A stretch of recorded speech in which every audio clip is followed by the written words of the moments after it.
யமுனா போலாமா? போலாமா? சக்தி, நானும் யமுனாவும் மெஸ்ஸுக்கு போறோம். நீ மதியத்துக்கு மேல வா, சரியா? சரண்யா, என்னமாச்சு? ஏன் உன் முகமெல்லாம் ஒரு மாதிரியா இருக்கு? ராத்திரி சரியா தூங்கலையா? அத்தா, என்னையும் என் பிள்ளையையும் பாம்பு கொத்துற மாதிரி நான் கனவு கண்டாத்த.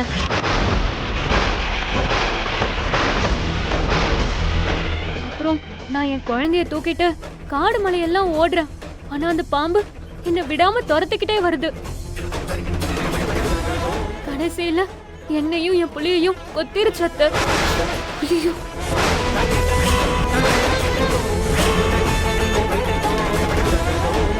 சரண்யா, இதுக்கெல்லாம் பயப்படாத. நேத்து நைட்டு நீ ஏதாவது பாம்பு படம் பார்த்திருப்ப, அதான் உன் கனவுல எல்லாம் வந்திருக்கு. இல்ல யமுனா, இந்த கனவு எனக்கு நேத்து மட்டும் வரல, ஒரு 4-5 நாளா தொடர்ந்து வந்துகிட்டே இருக்கு. 4-5 நாளா வருதா? இதை ஏன் நீங்க முன்னாடி எங்ககிட்ட சொல்லல? இந்த மாதிரி கனவுக்கெல்லாம் பயப்பட வேண்டாம்னு நினைச்சுதான் நான் முதல்லயே சொல்ல சக்தி. ஆனா தினமும் இந்த கனவு வர்றத பார்த்ததும் எனக்கு பயம் வர ஆரம்பிச்சிருச்சு. எனக்கும் என் குழந்தைக்கும் ஏதோ ஆபத்து வரப்போகுதுன்னு என் மனசு சொல்லிக்கிட்டே இருக்கு. மீனாட்சியம்மா, வாங்க வாங்க. இதோ இருக்காளே சரண்யா, இந்த பொண்ணோட மாமியாரு ஜெயில இருந்து வெளியில வந்துட்டாங்கம்மா.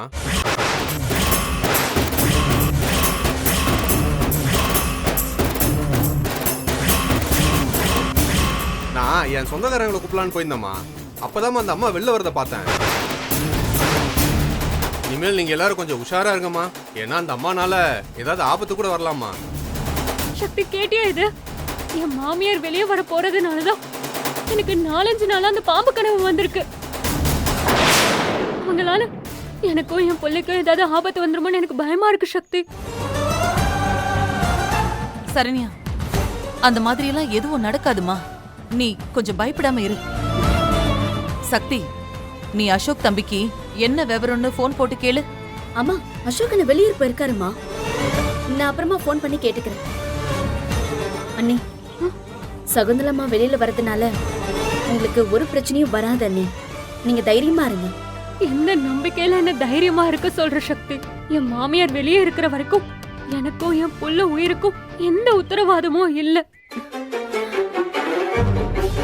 சரண்யா, நீ முதல்ல பதட்டப்படாம அமைதியா இரு. அசோக் அண்ணாக்கு ஃபோன் பண்ணி உன் மாமியாரை எதுக்கு வெளியே விட்டாங்கன்னு கேட்க சொல்ல. சக்தி, நாங்க இப்போ மெஸ்ஸுக்கு கிளம்புறோம். நீ சரண்யாவை பாத்துக்க.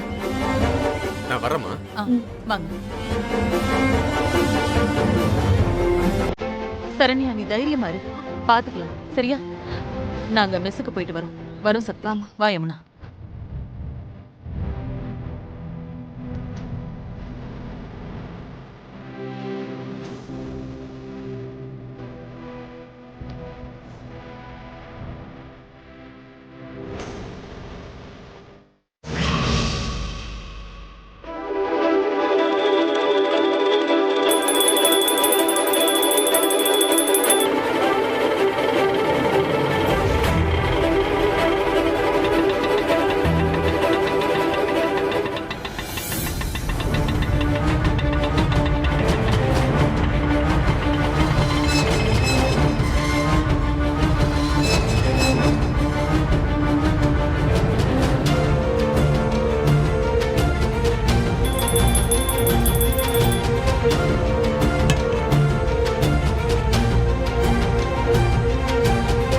சகுந்தலா, ஏய் சகுந்தலா, கதவை தர. ஏய் சகுந்தலா, கதவை தரன்னு சொல்றல. ஏய், வெளிய வர போறியா இல்லையா இப்போ? ஏய் சகுந்தலா, வெளிய வா. நான் கத்துறது உன் காதுல விழல. வெளிய வாடி.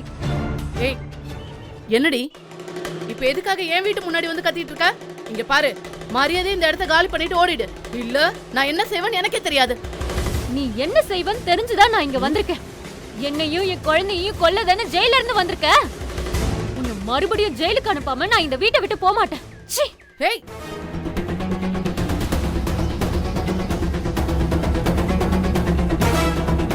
மா, என்னம்மா இதெல்லாம்? இப்பதான் ஜெயில இருந்து வந்துக்கிறீங்க, அதுக்குள்ள உங்க மருமக ஜெயிலுக்கு அனுப்பிடுவேன்னு சொல்றா.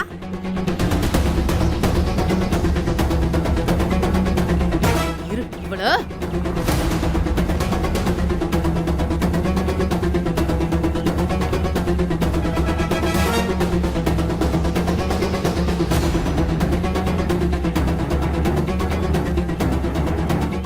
சரண்யா, என் கோவத்தை கலராத. மரியாதை இங்க இருந்து போயிடு. போக மாட்டேன். உன்னை மறுபடியும் நான் ஜெயிலுக்கு அனுப்பாம இங்க இருந்து நான் போக மாட்டேன்.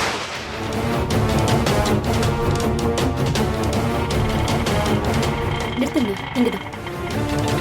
என்னங்க அண்ணி, என்ன நீ இதெல்லாம் சொல்லாம கொல்லாம நீங்க பாட்டுக்கு வீட்ல இருந்து கிளம்பி இங்க வந்திருக்கீங்க? ஏய் சும்மா நடிக்காதடி. என்ன முதல்ல இவள முன்னாடி அனுப்பி விட்டுட்டு பின்னாடியே வந்து நீ சீன் போடுறியா? இங்க பாரு, மரியாதை இங்க இருந்து இவள கூட்டிட்டு போயிடு. இல்ல நல்லாவே இருக்காது, ஜாக்கிரதை. இவங்க இங்க எதுக்கு வந்தாங்கன்னு எனக்கு தெரியாது. அது தெரியாம நீங்க பாட்டுக்கு பேசாதீங்க. அண்ணி, இதெல்லாம் வேண்டாம் அண்ணி. வாங்க நம்ம வீட்டுக்கு போலாம், வாங்க. இல்ல சக்தி, என்ன கூப்பிடாத. இந்த பொம்பளையால என் உயிருக்கும் என் குழந்தை உயிருக்கும் ஆபத்து இருக்கு. இவளை ஜெயிலுக்கு அனுப்பாம இந்த இடத்தை விட்டு ஒரு இன்ச் கூட நான் நகர மாட்டேன். அண்ணி, பப்ளிக் எல்லாம் பாக்குறாங்க. வாங்க நீ நம்ம வீட்டுக்கு போலாம். அசோக் என்ன வரட்டும், அப்புறம் நம்ம பேசிக்கலாம், வாங்க. ஏன் சக்தி என்ன புரிஞ்சுக்கவே மாட்டேங்கிற? என் குழந்தைய கொல்ல ஆள் அனுப்புனாங்களே, அதை நீ மறந்துட்டியா? இவங்க அனுப்புன ஆள் கிட்ட இருந்து நீ தானே என்ன காப்பாத்தி கூட்டிட்டு வந்த, அதையும் நீ மறந்துட்டியா? இங்க பாரு, என் உயிர் கூட எனக்கு பெருசு இல்ல. இதோ இந்த சின்ன உயிர், என் வயித்துல பிறந்த இந்த சின்ன உயிரை காப்பாத்தணும். அதுக்காக தான் நான் போராடிட்டு இருக்கேன். இங்க பாரு, இப்ப நான் போராடலனா இவ என் குழந்தைய கொன்னுருவா, என்னையும் கொன்னுருவா. இவளை ஜெயிலுக்கு அனுப்பாம நான் இங்க இருந்து வரமாட்டேன்.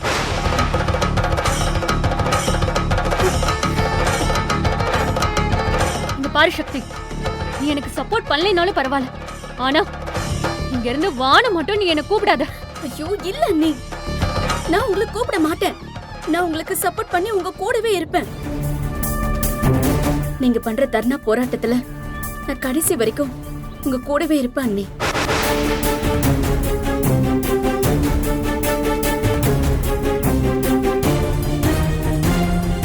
ஏய் அம்மா, கதவை மூடிட்டு உள்ள வாடி. சரிம்மா.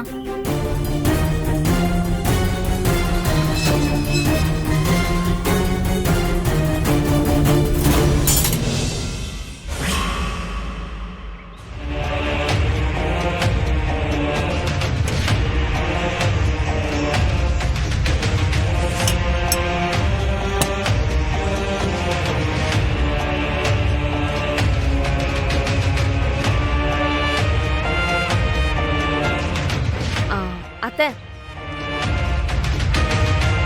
வெற்றி உங்களை சும்மா ஏமாத்திட்டு இருக்கான் அத்தை.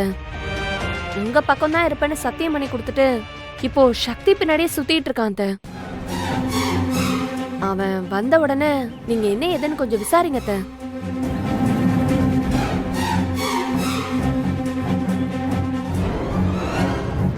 உட்கார் வெற்றி. அம்மா, நேற்று பூரா உடம்பு சரியில்லைன்னு சொல்லிட்டு இருந்தீங்கல்ல, இப்போ எப்படிமா இருக்கு? உன்னை நினைச்சுதான் அன்னிக்கு அடிக்கடி பிபி ஏறிக்கிட்டு இருக்கு. அத சொன்னா நீ நம்பவா போற?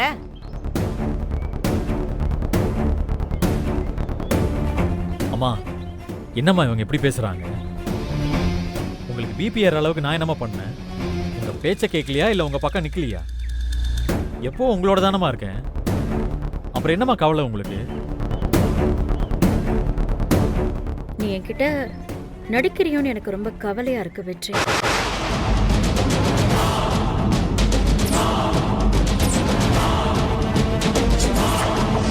என் பக்கம் நிப்பன்னு எனக்கு சத்தியம் பண்ணி கொடுத்துட்டு எனக்கு தெரியாம சக்தியை பார்க்க போறியோன்னு எனக்கு கொஞ்சம் சந்தேகமா தான் இருக்கு.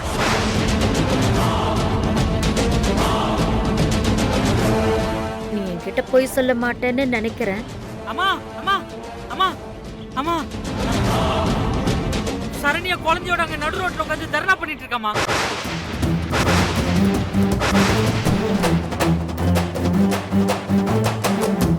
சகுந்தலா அம்மா ஜாமீன்ல வெளியே வந்துட்டாங்க. அவங்கள மறுபடியும் புடிச்சு ஜெயிலே போடுங்கன்னு சொல்லிட்டு கை குழந்தையோட அவங்க வீட்டு முன்னாடி நம்ம சரண்யா தர்ணா பண்ணிட்டு இருக்காமா. டேய், என்னடா சொல்ற நீ? சரண்யா ரோட்ல இருக்காளா? ஆமாண்ணே. அம்மா அம்மா வாங்கம்மா, இப்பயே போய் என்னன்னு பார்த்துட்டு வந்துடலாம் வாங்க. அவளை எதுக்கு போய் பார்க்கணும்? பெத்த அம்மாவையே வேண்டான்னு சொல்லி தூக்கி எறிஞ்சவ தானே அவ. இப்ப நாம போய் அவன் முன்னாடி நின்னா மறுபடியும் அத்தையை அவமானமா ஏதாவது பேசுவா. அதெல்லாம் அவங்கள கேட்டுட்டு இருக்க சொல்றியா? நீ உன் வாயை மூடிட்டு சும்மா இருக்கியா? இது என் தங்கச்சி விவகாரம். இதுல நீ ஒன்னும் கருத்து சொல்ல வேண்டிய அவசியமே கிடையாது. அம்மா இவ பேச்செல்லாம் கேட்டுட்டு இருக்காதீங்க. வாங்கம்மா, இப்பயே போய் சரண்யா கூட்டிட்டு வந்துடலாம் வாங்க. அவசரப்படாத வெற்றி, நான் கொஞ்சம் யோசிக்கணும்.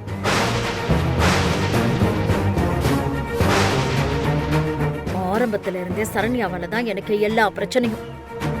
அவளை ஒழுங்கா உன் மாமியார் வீட்டுல போய் இருடின்னு சொல்றதுக்காக தான் நான் அங்க போனேன். ஆனா என் மேலேயே மீனாட்சியை போய் நான் சுட்டேன்னு கொலைப்பழி வேற விழுந்துருச்சு.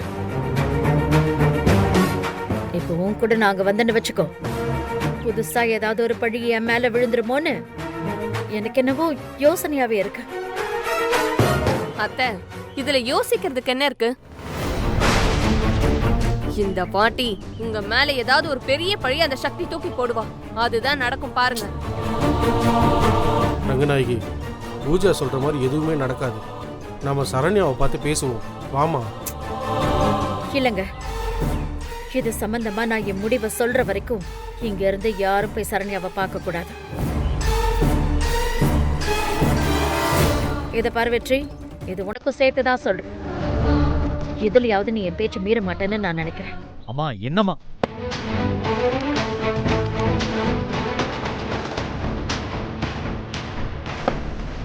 அண்ணி சாப்பிடாம போறீங்க அண்ணி?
என்கொயரி பண்ணிடுங்க. சரியா? பண்ணிடுறேன். ஹலோ சார், நான் காமராஜபுரம் 1வது தெருவுல இருந்து சகுந்தலா பேசுறேன். என் வீட்டுக்கு முன்னாடி ஒருத்தி உட்காந்துக்கிட்டு தர்ணா பண்ணிட்டு இருக்கா. பப்ளிக் ரொம்ப டிஸ்டர்ப் ஆகுறாங்க. அது மட்டும் இல்ல சார், என்னையும் ரொம்ப டென்ஷன் பண்றா. இங்க பாருங்க சார், நீங்க உடனே வந்து அவளை தயவு செஞ்சு காலி பண்ண சொல்றீங்களா? ஓகேம்மா, இப்போ நாங்கள் உடனே அங்கே வந்து என்னன்னு பார்க்குறோம். கிளம்புங்க போகலாம்.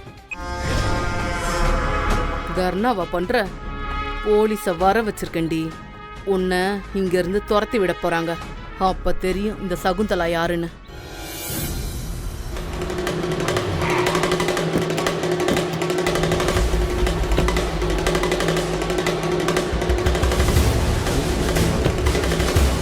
ஏமா என்னம்மா அது இப்படி திடீர்னு ரோட்ல வந்து உட்காந்துக்கிட்டு தர்ணா பண்ணிக்கிட்டு இருக்க? சார், என் மாமியாரால என் உயிருக்கும் என் குழந்தை உயிருக்கும் ஆபத்து இருக்கு. அவங்கள ஜெயிலுக்கு அனுப்பணும். அதான் சார் நான் தர்ணா பண்றேன். அம்மா, போலீஸ் பர்மிஷன் இல்லாம இப்படி எல்லாம் போராட்டம் பண்ணக்கூடாதுமா. முதல்ல இடத்த காலி பண்ணுங்க. சார், ஏன் சார் அப்படி சொல்றீங்க? நாங்க அமைதியா தானே உட்காந்துருக்கோம். எங்களை ஏன் போக சொல்றீங்க? உங்களால பப்ளிக் ரொம்ப டிஸ்டர்பன்ஸ் ஆகுறாங்கம்மா. எங்களுக்கு ஃபோன் மேல ஃபோன் வந்துட்டு இருக்கு. முதல்ல இடத்த காலி பண்ணுங்க. எங்களுக்கு நியாயம் கிடைக்கிற வரைக்கும் நாங்க இங்க இருந்து போக மாட்டோம் சார். எங்களை போக சொன்னீங்கன்னா நான் எஸ்பிக்கு ஃபோன் போடுவேன், மீடியா ஆட்களையும் வர சொல்லுவேன். அப்புறம் நீங்க தான் எல்லாருக்கும் பதில் சொல்ல வேண்டியதா இருக்கும். சார், நமக்கு எதுக்கு சார் வம்பு? அவங்க அமைதியாக தானே போராட்டம் பண்ணிட்டு இருக்காங்க. அப்படியே விட்டுருங்க சார். ஒருவேளை ஏதாவது பிரச்சனை ஆயிடுச்சுன்னா அப்புறமா நம்ம பார்த்துக்கலாம் சார். பிரச்சனை எதுவும் பண்ணாம இருங்க. மீறி வந்துச்சுன்னா அப்புறம் இடத்த காலி பண்ண சொல்லிடுவேன். சரி வாங்கயா போலாம். வாங்க.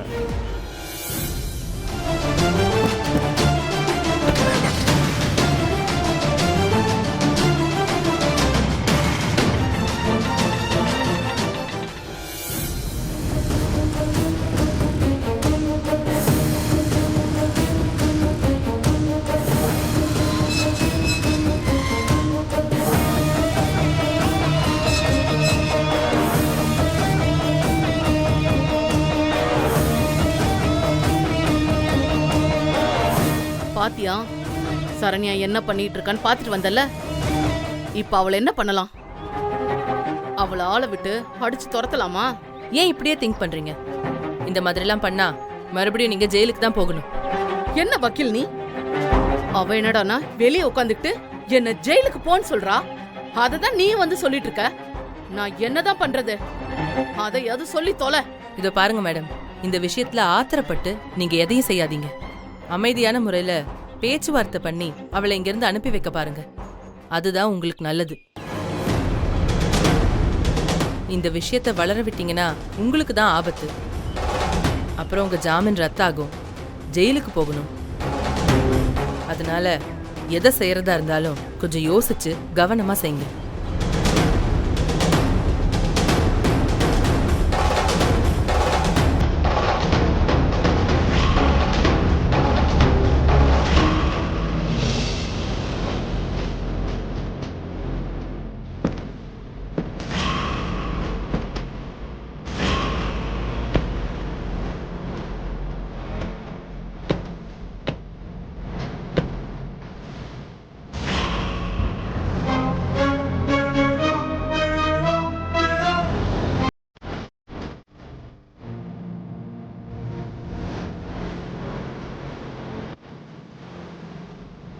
சரண்யா, என்னம்மா அது?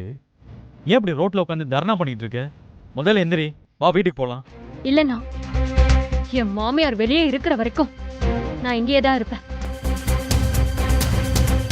ஏய், என்னடி உனக்கு ஏதாவது புத்தி கித்தி கெட்டு போச்சா? எதுக்காக இப்படி ரோட்ல உட்காந்து நம்ம குடும்பத்தோட மானத்தை வாங்கிக்கிட்டு இருக்க? இத பார் சரண்யா, எதுவா இருந்தாலும் பேசிக்கலாம். ஃபர்ஸ்ட் எந்திரி.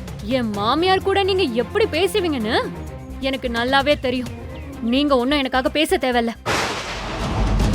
பாத்தீங்களா அத்தை? இவ இப்படிதான் பேசுவா. நான் தான் வீட்ல இருந்து கிளம்பும் போதே சொன்னனே, இங்கெல்லாம் முதல்ல நம்ம வந்திருக்கவே கூடாது அத்தை.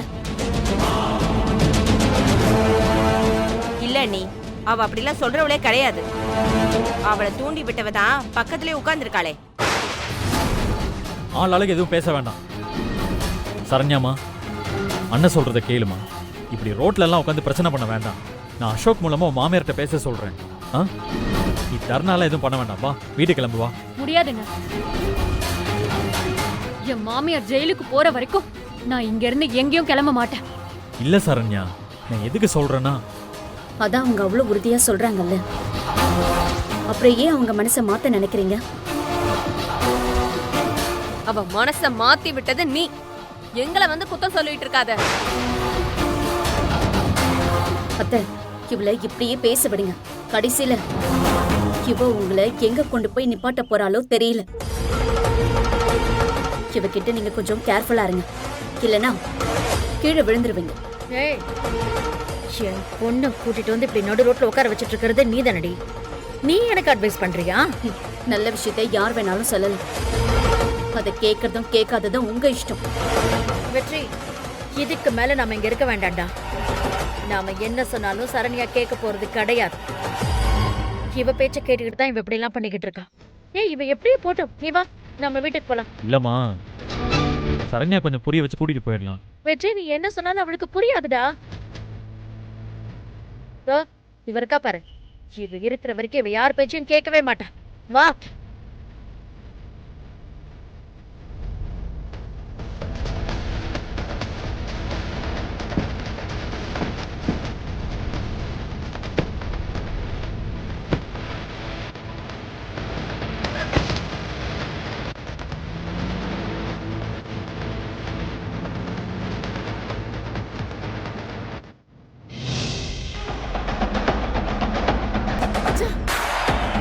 உங்களால சரண்யாவுக்கோ அவ குழந்தைக்கோ எந்த ஆபத்தும் வரக்கூடாது. அப்படி வந்துச்சுன்னா இமீடியட்டா உங்க ஜாமீன் கேன்சல் ஆயிடும்.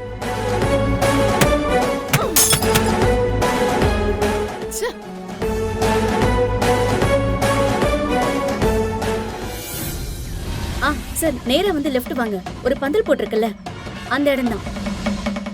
வாங்க. அண்ணி, மீடியாவை வர சொல்லிருக்கேன். அவங்க கிட்ட உங்க கோரிக்கை எல்லாத்தையுமே சொல்லிடுங்க. அவங்க இதை சோஷியல் மீடியால போட்டு வைரல் ஆக்கிடுவாங்க. டிவியில கூட டெலிகாஸ்ட் பண்ணுவாங்க. அப்பதான் உங்களுக்கு நியாயம் கிடைக்கும் அண்ணி.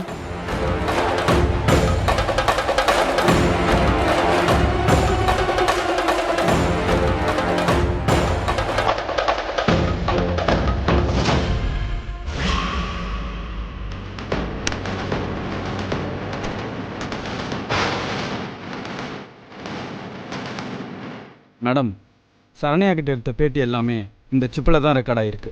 இந்தாங்க, நீங்களே வச்சுருங்க.